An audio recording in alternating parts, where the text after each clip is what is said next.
Hello, my name is Richard Cisneros. I'm a volunteer with the Business Advocacy Committee for the Campbell County Chamber of Commerce. And today we're visiting with Michael von Flatern. He's running for State Senate District 24. And we've invited Mr. von Flatern here to talk about business issues. To begin, can you provide an example of a way you have supported Campbell County's business community? Well, most of that has been through my participation on local boards, starting years ago with Campbell County Economic Development, which has a new name now, Energy City or something, Economic Development. The Airport Board, and I stayed there for 5 or 6 years, so I made myself way up to chairman. Chamber of Commerce, once again, all the way up through president, I believe, or chairman of the board of the chamber. And then the Red Cross Board. Locally, we used to have a Red Cross chapter, and now it's been moved to the state and actually has joined Colorado. But I was on the Red Cross Board locally and then in the state as a state's board member. So that's what I've done to improve or to at least work on being involved with businesses and trying to understand how the government interfaces with them has been very important. Okay. Next question. What would you do to improve the overall business climate in the state? Well, the best thing you can ever do for businesses is give them a stable environment, so they understand the cost of permits, the cost of taxes, and what the future holds for them. So that has been the biggest issue that I see needs to be handled or needs to stay stable, and it has stayed stable. We know what our mines are paying in taxes, and we know what they're going to pay in the future. The other big improvement to, and not only mines, but I'm talking all energy products. The other big improvement has been air service, and we've done this going from some people that would show up when they were supposed to pretty much a stabilized air service system now that's running jets. And people are very happy with that. It seems the businesses, the very first question that comes from a large business is, do you have air service? Can I get my people out, in and out, get them to Denver, get them wherever they need to go in the world? And we've provided that. We've provided a stable, on time, mostly, air service system. And that's been one of the greatest improvements for us. So beyond the air service system, stabilized economy, we also need to take a business-friendly and open aspect of trying to be locally and all the way down to city government, to county government, to state government to be business-friendly, and that's the biggest thing that we need to maintain.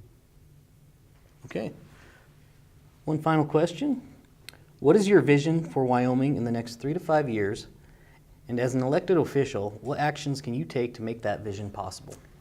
Well, at this moment, what I would see for the next 3 to 5 years, getting out my crystal ball, of course, to understand this, is that I would like the city, county, and the state to understand how much in the way of carbon-based fuels we're going to produce, and to stabilize our community around that number. Our customers are the ones that we understand the carbon base and the less expensive electricity it produces. But our customers have decided that that may not be the way we're going. So we need to stabilize it, stabilize the amount we're putting out, stabilize our community to match that, and then we need to move on to see what we can do with what I assume will be a less production number, as we've seen, and then stabilize the community to match that. One of the thoughts is that the wind energy industry, which is not so much up in this part of the state, but the southern part of the state, and we're talking about adding a tax to them. Well, they, of course, are pushing back, as any industry would, with a new tax. Hopefully we can get that tax to be helpful to the state to get us some revenue, especially for K-12 education, but also allow the wind industry in this state to flourish. To grow. We have to understand that's what our customers want. I'm also talking about uranium. That's an area that we have lots of. We have lots of uranium. We are the single leading producer of uranium, actually, in the United States. So we need to do something with that to promote that. They've laid off people in the last several months.